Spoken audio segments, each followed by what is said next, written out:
আসসালামু আলাইকুম ওয়া রাহমাতুল্লাহি ওয়া বারাকাতুহু। এটা মাহে রমজান। এই মাহে রমজানে এটা হলো বরকতের মাস, রহমতের মাস, নাজাতের মাস। এই মাসে বোধহয় মানুষ মসজিদমুখী হয়।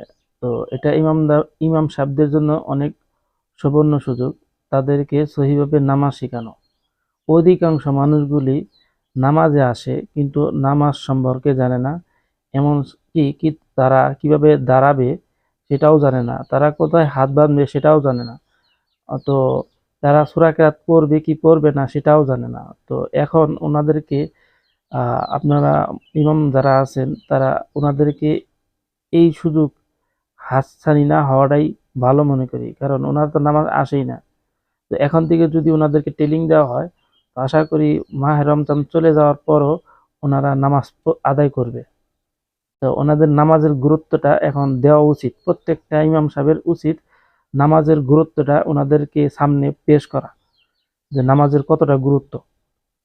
আশা করি ইমাম সাহেবরা যারা শুনবেন তারা আমার কথাগুলো একটু মনোযোগ দিয়ে কথাগুলো শুনে ওনাদেরকে দাওয়াত দিবেন।